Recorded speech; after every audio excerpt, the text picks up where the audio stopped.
Hello साथियों, भारतीय नागरिक सुरक्षा संहिता 2023 में हम पढ़ने जा रहे हैं धारा 4।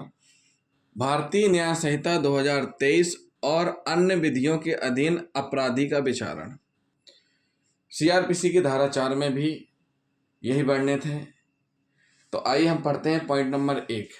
पॉइंट नंबर 1 क्या कहता है इसका 4 का, कि भारतीय न्याय संहिता के अधीन सब अपराधों का अन्वेषण, जांच, विचारण और उनके संबंध में अन्य कार्रवाइयां इसमें इसके पश्चात अंतर्विष्ट उपबंधों के अनुसार की जाएंगी।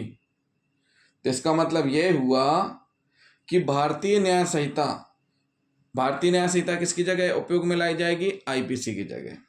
भारतीय न्याय संहिता 2023 के अधीन सभी अपराधों का अन्वेषण, विचारण, जांच और उनके संबंध में अन्य कार्रवाइयां इस संहिता मतलब भारतीय नागरिक सुरक्षा संहिता 2023 के अंतर्विष्ट उपबंधों के अनुसार की जाएगी।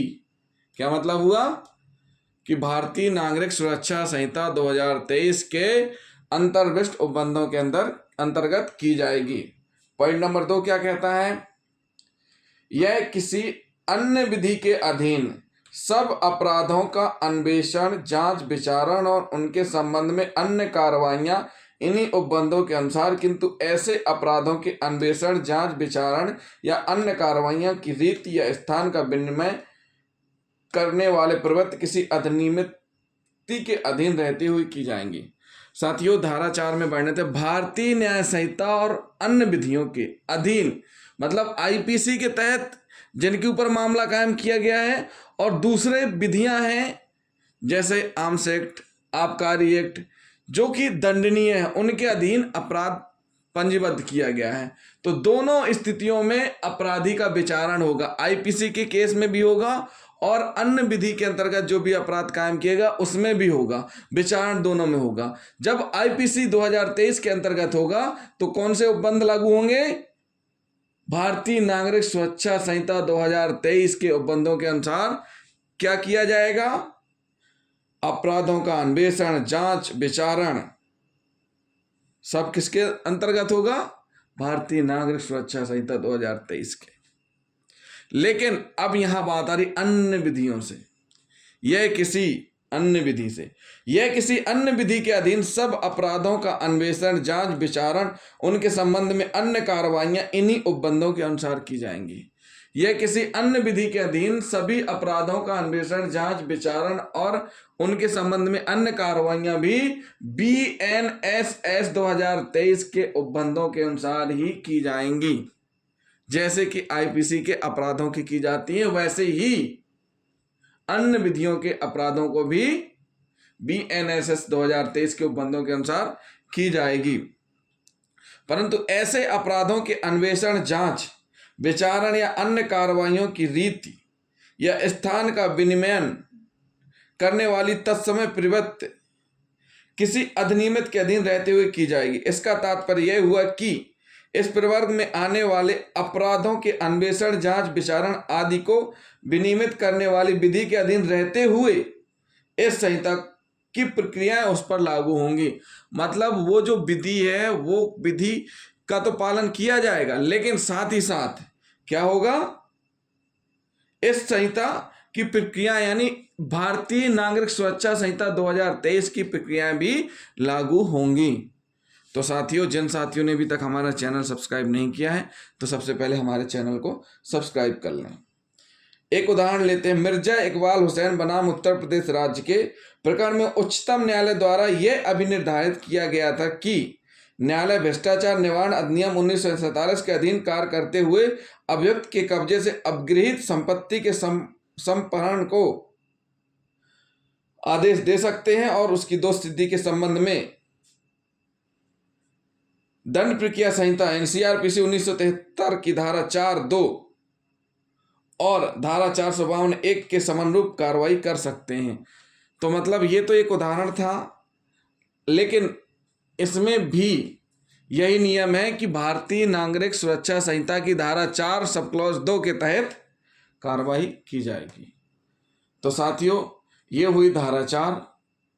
अब हम पढ़ेंगे भारतीय नागरिक सुरक्षा संहिता 2023 में धारा 5। धारा 5 सीआरपीसी में भी धारा 5 में पढ़ने थे, व्यावृत्ति सेविंग। नाम थोड़ा अजीब सा है, इसका अर्थ हम आपको समझाएंगे। इसकी परिभाषा को हम पढ़ते हैं। इससे प्रतिकूल किसी निर्दिष्ट उपबंध के अभाव में इस संहिता की कोई बात तत्समय प्रवृत्त किसी विशेष या स्थानीय विधि पर या तत्समय प्रवृत्त किसी अन्य विधि द्वारा प्रदत्त किसी विशेष अधिकारता या शक्ति या उस विधि द्वारा विहित किसी विशेष प्रक्रिया पर प्रभाव नहीं डालेगी। ये परिभाषा है, लेकिन परिभाषा ऐसे समझ में नहीं आती है। इसको समझा रहे हैं हम कैसे आएगी समझ में। तो व्यावृत्ति का मतलब इंग्लिश में सेविंग होता है। यह धारा किसी विशेष या स्थानीय विधि या किसी अन्य विधि द्वारा प्रदत्त किसी विशेष अधिकारता या शक्ति या उसके द्वारा विशेष प्रक्रिया का बचाव करती है। इसका तात्पर्य यह हुआ कि ऐसी विधि यदि किसी आपराधिक मामले के अन्वेषण, जांच, विचारण या किसी अन्य कार्रवाई के लिए कोई विशेष अधिकारता या शक्ति का सृजन अथवा किसी विशेष प्रक्रिया को विहित करती है, तो इस संहिता द्वारा सृजित अधिकारता या शक्ति इसमें विहित प्रक्रिया उस आपराधिक मामले में लागू नहीं होगी।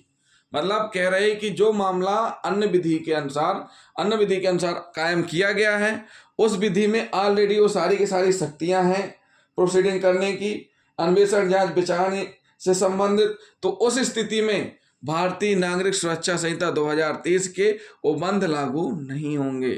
क्या नहीं होंगे? उपबंध इस आपराधिक मामले में लागू नहीं होंगे।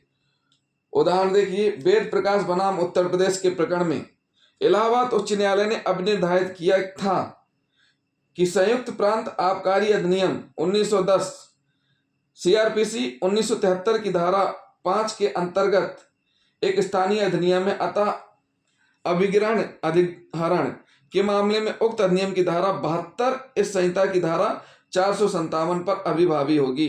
मतलब आबकारी अधिनियम 1910 में धारा 72 है, जो कि धारा 457 सीआरपीसी के ऊपर प्रभावी होगी, उसकी जगह लेगी 72 यानी 72 के अनुसार कार्यवाही होगी। एक और उदाहरण हम लेते हैं। रोहतास बनाम हरियाणा राज्य के प्रकरण में किया गया अपराध हरियाणा बालक अधिनियम 1974 द्वारा आच्छादित हो रहा था और वह इस संहिता के लागू हो जाने के बाद किया गया था। यह अब निर्धारित किया गया कि इस अपराध का विचारण बालक अधिनियम के अंतर्गत किया जाएगा, इस संहिता के अधीन नहीं। तो साथियों, ये थे व्यावृत्ति और सेविंग। हमने दोनों धाराओं को उदाहरण सहित समझाया है कि धारा 4 कहती है कि संपूर्ण कार्रवाइयां BNS 2023 के उपबंधों के अनुसार होंगी, लेकिन धारा 5 ये कहती है कि जिस अन्य विधि में वो सारी शक्तियां हैं, वो सारी अधिकारता हैं, वो सारी शक्तियां हैं जिससे कि अन्वेषण, जांच, विचारण या अन्य कार्यवाही की जा सकती है, तो उस स्थिति में इस संहिता द्वारा सृजित अधिकारता या शक्ति इसमें उस आपराधिक मामले में लागू नहीं होगी। तो साथियों, जिन साथियों ने हमारा चैनल सब्सक्राइब नहीं किया है तो हमारे चैनल को सब्सक्राइब कर लें। साथ ही साथ वीडियो को अधिक से अधिक शेयर और लाइक जरूर करें। थैंक यू दोस्तों।